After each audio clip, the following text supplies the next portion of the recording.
धानमंडी पंजीकरण नहीं पुणी बदलिला नियम। सरकार पूर्व जो नियम आनी एवं पुणी से परिवर्तन कर सबु चाषी सहजरे पंजीकरण करेंगे। समस्त को टोकन आसो आउ समस्त पाखु सरकार धान ने तेरे कौन रही संपूर्ण खबर चलतु डिटेल्स भिडियो आगे को आम कथा भिडियो को शेष जाए देखु।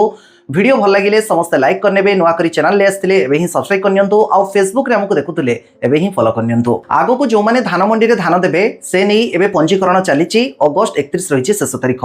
समस्ते जानते यही चलित थर धान मंडी पंजीकरण नहीं सरकार जो दुईटी नुआ नियम आनी सबुआड़े चर्चा सबुआड़े वाद बद पर एवं सरकार से नियम उपरे पुणी थे पुनर्विचार कर समस्त बड़ खुशी कथा से नियम रे सरकार एवं संपूर्ण परिवर्तन आनी। तेणु जोटा को लेकिन चाषी समस्या थिला कि एग्रीस्टाक आईडी आम पाखे ना आम बन पारुनु जो एग्रीस्टाक आईडी जो टर्म एंड कंडीशन बा जो रूल्स रही कि निज नाम रे जमी थिले जाइकी एग्रीस्टाक आईडी बनई पारिबे ता जेहेतु सबु चाषी सहज कथा नुह करवा बहुत लोकंकर बा बहुत चाषींकर बापा जेजेबापा पूर्वपुरुषों नाम रे जमी रही से जगह ही चाषींकर मुख्य समस्या थिला। आउ एबे सरकार से संपूर्ण परिवर्तन आनी आउ स्पष्टीकरण देइचंती बिना एग्रीस्टाक आईडी रे भी पूर्व वर्ष भली अति सहजरे चाषी माने धान मंडी रे धान दबा नहीं पंजीकरण करि परिबे।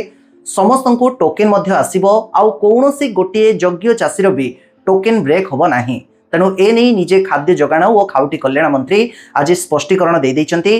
तेणु जो माने पंजीकरण जदि एजें करना एबेका समय रे अगस्ट 31 को आखि आगे रखिकी शेष तारीख रखा जाइछि।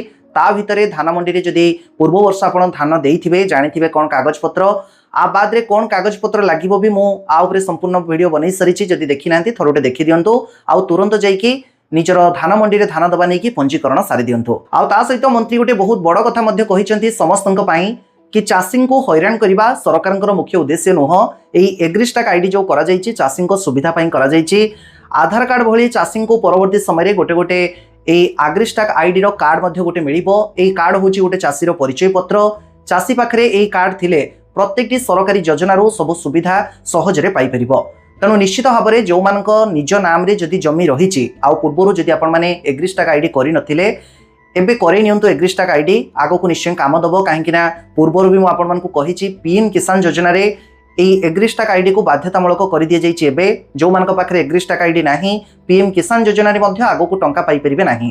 ता बाद चाषी बीमा हो किंबा जो टोकेन कथा उठीथिला ए टोकेन सिना हम राज्य सरकार नियम से बदलाई देले हेले केंद्र सरकार जदि नियम रे परिवर्तन करिवे माने केवल आम ओडिशार चाषी माने चाहिए हबनी सबु राज्यर चाषी माने जदि एकजुट होगी एग्रीस्टाक आईडी को विरोध करती ताहले जाइए केंद्र सरकार से परिवर्तन आनिबे। तेणु जहाँ भी हो जो मानक निज नाम रे जदि चाष जमी रही से एग्रीस्टाक आईडी बनै नियंतु। आ बाद रे निजे समवाय मंत्री मध्य ए नै स्पष्टीकरण रखिचंती कि एग्रीस्टाक आईडी सबु चाषी भाई मानक पई बाध्यतामूलक नुह।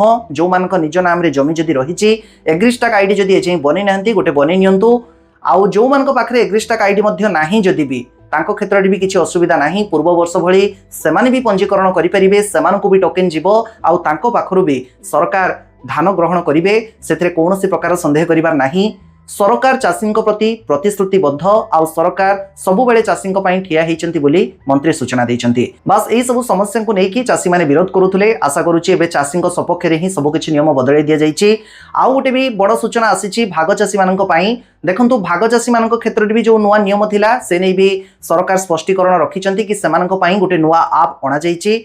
बाहर जो जमी मालिक माने रहुचंती से आप माध्यम रे निजर सम्मति से माने देई परिबे। आ ता सहित पूर्व वर्ष मानकरे जेमिति सहमति पत्र माध्यम रे से माने पंजीकरण करि पारुथले सेमिति सहजरे पंजीकरण करि परिबे। आउ चाषी बीमा जानिथिबे एबे चलीछि जोडा को हमें प्रधानमंत्री फसल बीमा योजना कहूछु अगस्ट 15 रही शेष तारीख। से नहीं भी सरकार बा से नहीं विभाग मध्य कहि परिबा एबे स्पष्टीकरण रखिछि जो माने भाग चाषी सेमानी भी चाहिए एबे पंजीकरण करि परिबे एई फसल बीमा नै कि आगामी दिन में जदि सरकार यही फसल बीमा अधीन में कौन प्रकार घोषणा करुँच भाग चाषी को से उपकृत हेबे। तेणु जो भाग चाषी मैंने जदि एजाई फसल बीमा पंजीकरण करना करनियंतु संपूर्ण देयमुक्त रही आउ जोठी जाइए करेंगे बास से ही आपन पाखु 50-100 टंका नेबे जनसेवा केन्द्र कथा कहूँ नचेत जो भाग चाषी मैंने करना जदि द्वंद्व थिले कि भाग चाषी मैंने फसल बीमा करेंगे कि नहीं से नहीं भी स्पष्टीकरण रही तुरंत से काम सारी नियंतु अगस्ट 15 रही शेष तारीख। आ बाद ए सब उपरे जदि आपण मानकर आउ किछि भी संदेह रहउथाय किछि भी डाउट थाय निश्चित कमेंट करके जणाई परिबे। परवर्ती वीडियो रे हमें से नै कथा बा। वीडियो जदि हमर भल लागुचे समस्त लाइक करनियंतु व्हाट्सएप फेसबुक रे भी समस्त को शेयर करनियंतु नुआ करी चैनल ले आस्थिले एबे ही सब्सक्राइब करनियंतु आउ फेसबुक रे हमको देखुतले एबे ही फॉलो करनियंतु।